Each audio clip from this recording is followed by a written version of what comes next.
Agora sim.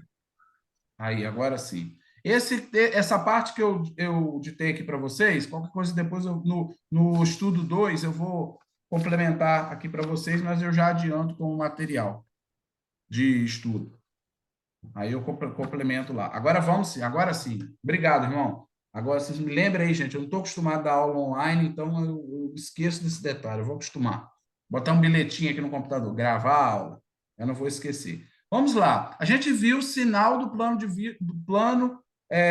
vista sobre a ótica filosófica. Agora eu quero ver com vocês sinais do plano bíblico.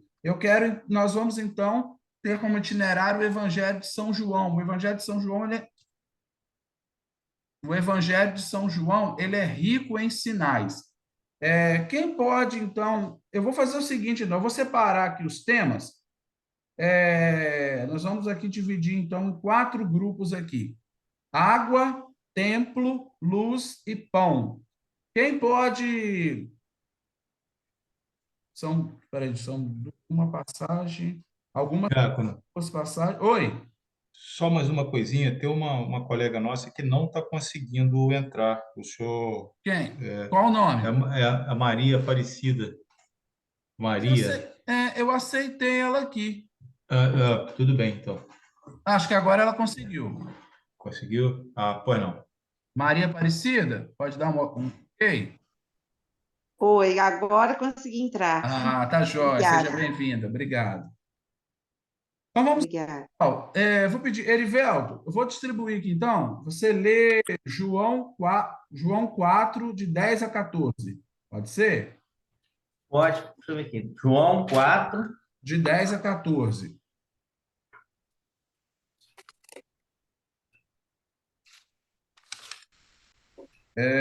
Quem pode ler sobre o templo? Quem pode.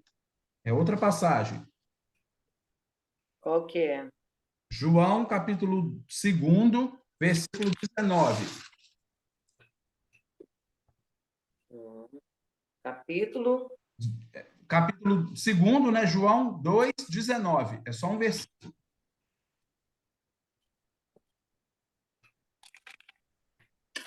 2:19. 19. Outra pessoa para ler para nós, João 11, versículo 9 em diante. Quem poderia ler para nós?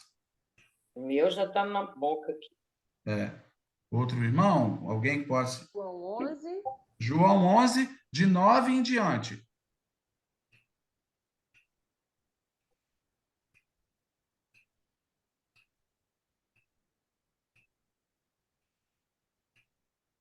Pode ser? Falou?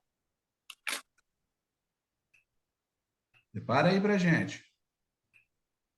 Eu preciso de mais uma pessoa para ler João 6, de 32 em diante. Esse aqui está grande, 32 a 55, mas eu vou reduzir, porque senão vai ficar uma leitura muito grande. João 6, 32. Prepara aí que daqui a pouquinho eu já vou chamá-los. Meus irmãos, nós vamos perceber agora na Sagrada Escritura diversos símbolos e sinais, símbolos que podem ter significados diferentes. A água, por exemplo, eu vou partir do Evangelho. Depois vou pedir o irmão que separou aí a passagem de João 4. Se nós pegarmos, não precisa abrir agora não, eu vou passar depois dessas passagens para vocês. Percebemos a necessidade da importância dos sinais.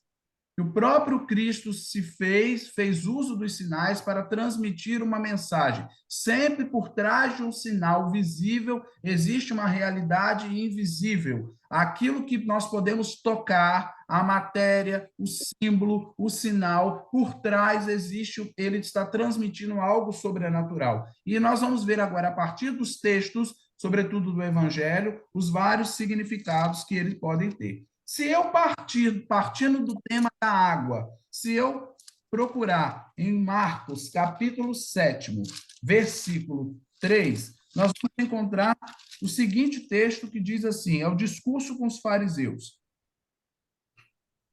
Os fariseus e alguns escribas vindo a Jerusalém tinham se reunido em torno dele, em torno do Cristo, percebendo que alguns de seus discípulos comiam o pão com as mãos impuras, isto é, sem as lavar.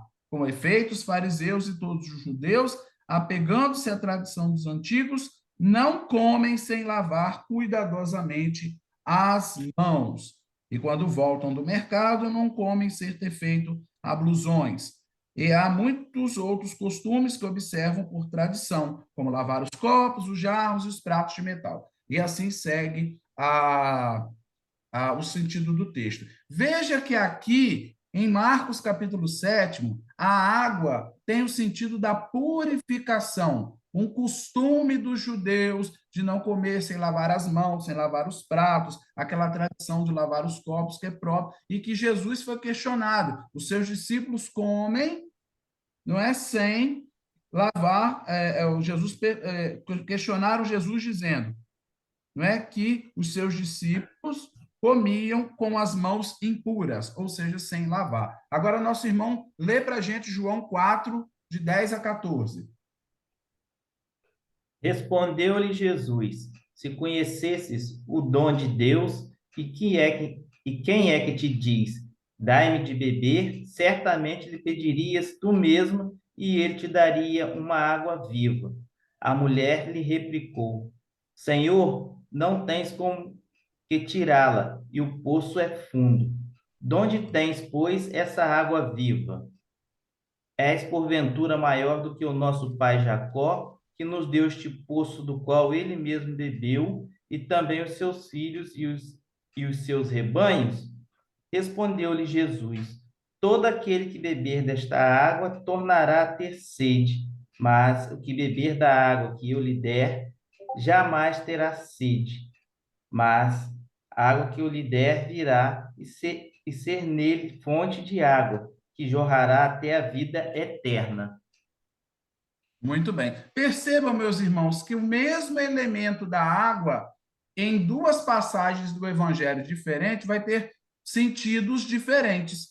A mesma água, porém, Marcos vai usar a água para dizer que os discípulos de Jesus comiam sem lavar as mãos. No Evangelho em Marcos 7, a água no sentido de purificação. Já em João 4, que é o diálogo de Jesus com a samaritana, o que Jesus diz para a samaritana? Quem beber desta água tornará a ter sede, mas aquele que beber da água que eu lhe der jamais terá sede, e essa água virá a ser nele fonte de vida. Em Marcos, a água tem sentido de purificação.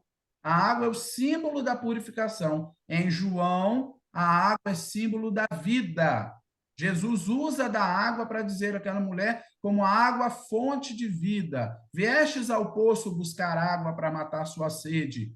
Já era meio-dia, inclusive, no Evangelho. Água quente não mata a sede. A mulher já estava buscando água que não ia saciar sua sede. Era meio-dia quando Jesus conversou com a samaritana no poço. A água que eu lhe der virá a tornar em ti fonte de água viva. Se Marcos a água tinha sentido de purificação, já em João 4 a água tem sentido de vida. Eu vou citar mais dois exemplos para vocês.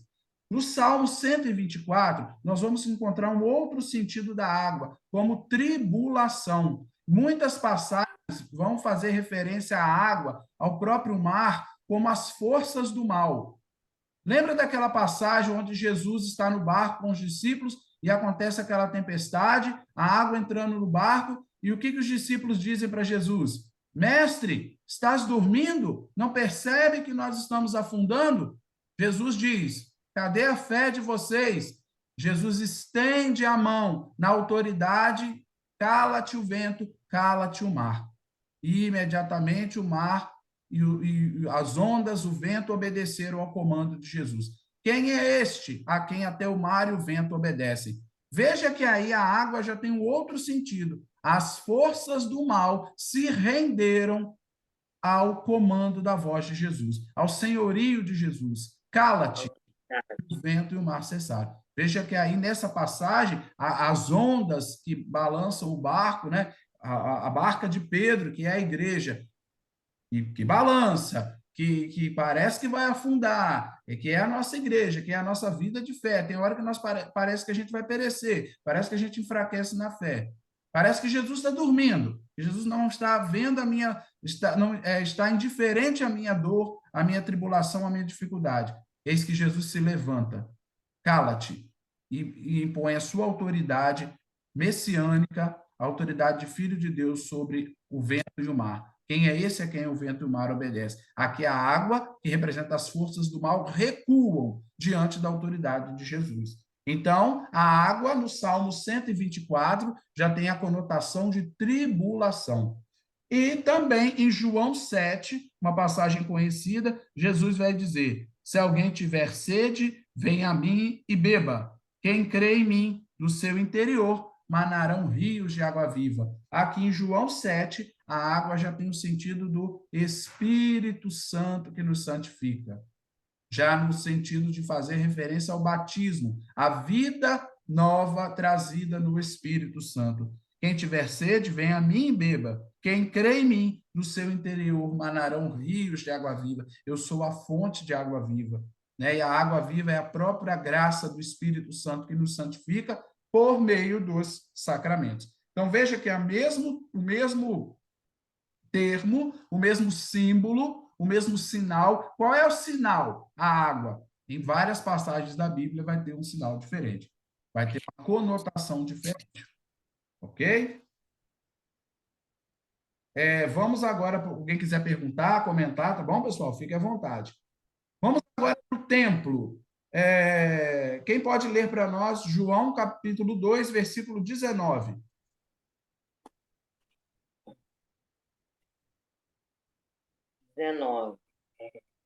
João 2, 19. Jesus respondeu: destruí esse santuário e o levantarei em 3 dias. Muito bem. Agora, segura essa passagem aí de João e eu vou comparar agora com uma outra passagem que está em 1 Coríntios, capítulo 6, versículo 19, que diz assim para nós: ou não sabeis que o vosso corpo é templo do Espírito Santo, que habita em vós, o qual recebeste de Deus, e que por isso mesmo já não vos pertenceis? Porque fostes comprado por um grande preço. Glorificai a Deus, pois no seu corpo. Veja, meus irmãos, agora nós estamos tratando o tema do templo. Veja que a nossa irmã leu ali, e Jesus disse: destruirei este templo e eu reerguerei em 3 dias. E os judeus achavam que Jesus estava falando do templo e igreja. Qual é o templo que Jesus iria reerguer em 3 dias? Templo da salvação. Quase isso. Do seu corpo. Do seu corpo, isso. Prestar atenção. Os judeus, Jesus diz, não é? Antes a pergunta, ela leu aqui no versículo 19. Eu poderia até ter voltado um pouquinho, porque essa pergunta é chave. Os judeus perguntam: que sinal, olha a palavra sinal aí, volta um pouquinho lá em João 2, 18. Olha a palavra sinal aí. Sempre pedem a Jesus um sinal. Que sinal nos apresentas para proceder deste modo, né? Que sinal, que autoridade você tem para agir assim, não é? Aí Jesus, em outra passagem, vai dizer assim: essa geração má e adúltera me pede um sinal, mas nenhum outro sinal será dado, senão o sinal do profeta Jonas. Estou até abrindo um parênteses aqui. Qual é o sinal do profeta Jonas? Profeta que vai permanecer 3 dias e 3 noites no ventre do grande peixe. Alguns autores gostam de usar a baleia, né? O ventre do grande peixe. Assim como Jonas ficou 3 dias e 3 noites no ventre do grande peixe e depois foi vomitado na praia para pregar a conversão em Nínive, assim também acontecerá com o Filho do Homem. Destruís esse templo. Que sinal nos apresenta Jesus? Nós queremos um sinal, Jesus, para que possamos crer nas suas palavras, crer nas suas obras. E aí Jesus responde, com toda a sabedoria: destruís esse templo, igreja, destruís Jerusalém, o templo de Jerusalém, a igreja, o templo físico, e eu vou erguer em 3 dias. Quando Jesus diz que eles destruiriam o templo, e destruís este templo, Jesus está se referindo ao templo físico, a casa de pedra.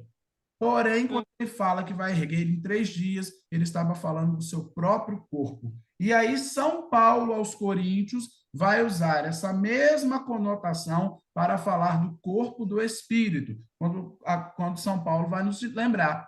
Acaso não sabeis que o vosso corpo é templo do Espírito Santo? Aí São Paulo vai juntar os dois termos, né? Tanto templo quanto corpo. Qual é o verdadeiro templo? O corpo. Quando Jesus vai expulsar os vendilhões do templo, aquela cena muito atípica de Jesus, onde Jesus, cheio de raiva, de fúria, passa a mão numa corda, faz um chicote, né? Eu gosto muito dessa cena de Jesus, que é uma cena que nós estamos muito acostumados a ver Jesus curando, libertando, na mansidão, que ele, enfim, é a fonte, é o próprio Deus de misericórdia, mas nós muitas vezes não estamos acostumados a ver o Senhor enfurecido, né? Daquela ira, daquela raiva santa. Jesus passa a mão numa corda, expulsa os vendilhões do templo e vai dizer: o zelo pela tua casa me consome, né?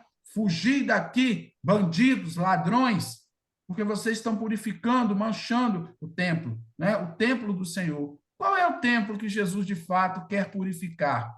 Não é simplesmente o templo físico, a casa de pedra. O templo que Jesus quer purificar é a nossa alma, é o nosso coração. O zelo pela tua casa me consome, não é? Quero purificar, ele passa a mão, faz de corda, uns pedaços de corda, um chicote, derruba, expulsa os cambistas e espalha todos aqueles animais e aquelas moedas que manchavam e tornavam impuro o templo. Então, veja a conotação de corpo com templo. Para os judeus, tem a visão de casa de pedra. Jesus, quando fala de templo, está falando do corpo, do seu corpo. E o corpo de Cristo é a igreja, porque com ele nós formamos um só corpo. Meus irmãos, 10 minutinhos para a nossa aula terminar. Vamos ver mais 2 associações. Quem pode ler para nós João 11, versículo 9.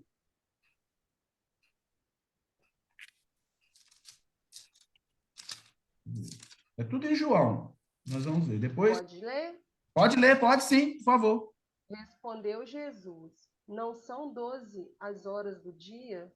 Se alguém caminha durante o dia, não tropeça, porque vê a luz deste mundo. Mas se alguém caminha à noite, tropeça, porque a luz não está nele. Muito bem. Segura aí João 11, versículo 9. Ela leu 9 e o 10. Agora eu vou ler João capítulo 1, versículo 9. Agora é quase a passagem parecida. João 1, versículo 9. O verbo era a verdadeira luz, que vindo ao mundo ilumina todo homem. Estava no mundo e o mundo foi feito por ele, e o mundo não o reconheceu. Veio para o que era seu, mas os seus não o receberam. Veja, meus irmãos, essas 2 passagens do mesmo Evangelho de São João. A nossa irmã leu ali, João 11, versículo 9 e 10. Não são 12 horas do dia? Quem caminha de dia não tropeça, porque vê a luz desse mundo. Quando Jesus está falando aqui que quem caminha de dia não tropeça, Jesus está fazendo referência à luz física. É a luz natural, é a luz do sol, é a luz do meio-dia, é a luz que ilumina a nossa vida, é a luz que nos permite enxergar. Nós só enxergamos porque tem luz. Ninguém enxerga no escuro. Só temos a capacidade de enxergar por meio da luz. É a luz que adentra os nossos olhos, então nós temos o nosso campo de visão, porque existe luz. Aqui Jesus está falando da luz física. Mas lá o evangelista São João, quando ele começa o prólogo, ele então, quando diz que era a verdadeira luz e que vindo ao mundo ilumina todo homem, Jesus é a luz que ilumina todo homem. Agora eu já não estou falando da luz física. Agora eu estou falando da luz como verdade de fé. A graça de Deus que ilumina o homem, para que o homem se santifique e, enxergando a verdade, possa, de fato, progredir na graça de Deus. Veja que primeiro Jesus fala de luz, luz física, luz natural, a luz do sol. E agora Jesus aqui no mesmo evangelho, em um outro capítulo, vai fazer referência a luz como graça de Deus, como fonte de salvação. Sempre esse comparativo de luz, a graça, e escuridão, a ausência da graça de Deus. E ainda uma outra passagem que ilustra essa referência de símbolo, a luz como um símbolo, é 1 João, capítulo 1, versículo 5. Deus é luz, a nova que dele temos ouvido é esta que vos anunciamos. Deus é luz e nele não há treva alguma. Perceba, São João vai dizer na sua primeira carta: Deus é luz e nele não há treva alguma. Aqui falando luz como verdade, como luz como expressando a natureza divina. Quando São João diz que Deus é luz, né? Deus é divino, Deus é supremo, Deus é majestade. Em Deus tudo é luz, em Deus tudo é graça, em Deus tudo é amor, e nele não há treva alguma. Não há defeito em Deus, não há imperfeição em Deus, não há mácula em Deus. Tudo em Deus é pleno de luz e de graça. E por fim, para terminarmos nossa aula de hoje, nós vamos ver por último o pão. Quem pode ler para nós João? Deixa eu ver aqui o versículo direitinho, porque a passagem que ele traz aqui é muito grande.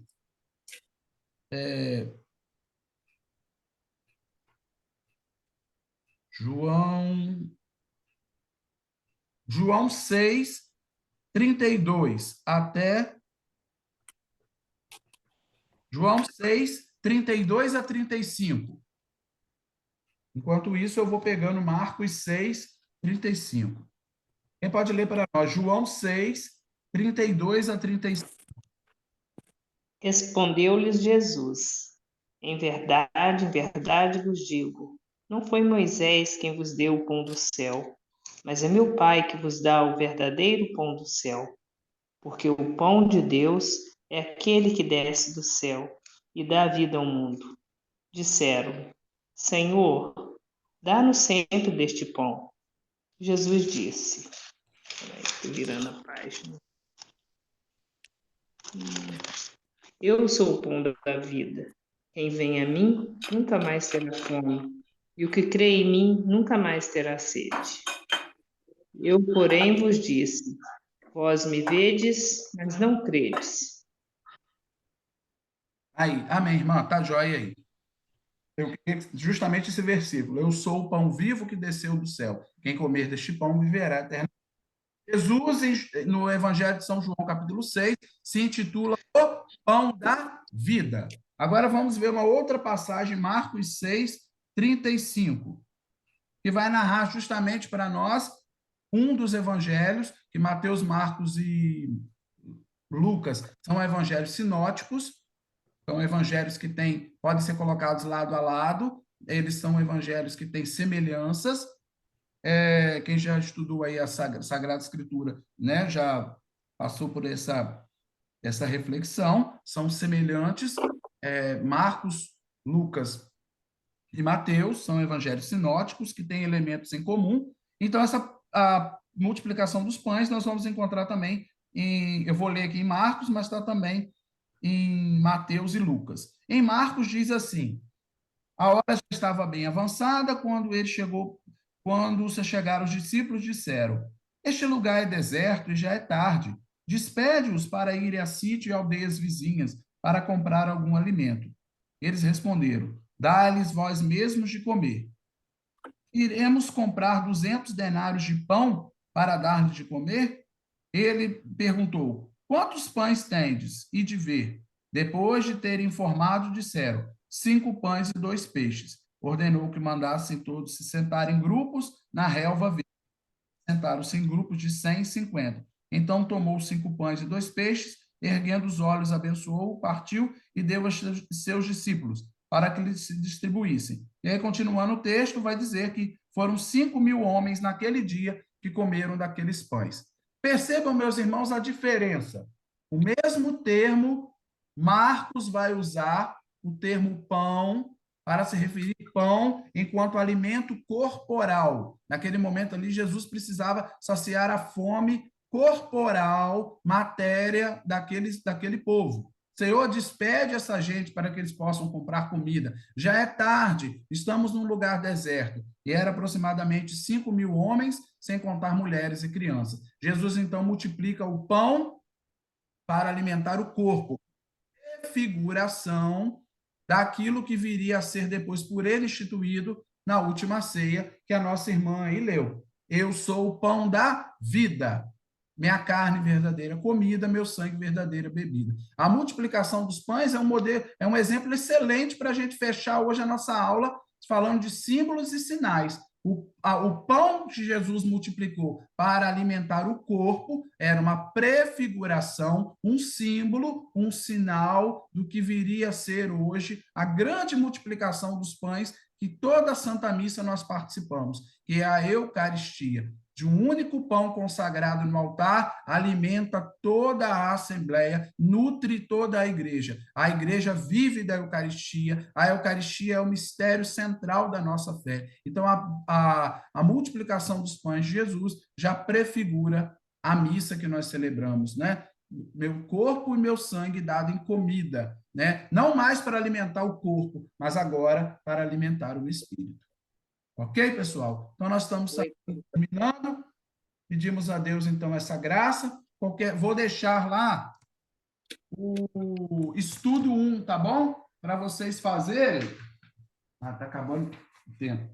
Essa folhinha aqui, para vocês lerem o estudo 1. No final, tem 3 perguntas. Enviem para mim por e-mail ou respondam lá na plataforma. Tá bom? Fica como atividade para vocês já, uma atividadezinha avaliativa. Tá bom? As 3 perguntinhas. É que Deus, então, nos abençoe e até o próximo encontro com a graça de Deus. Salve Maria. Salve Amém. Maria, Rainha. Salve Abraço. Maria. Obrigado a Salve todos. Maria. Boa noite a todos. Amém.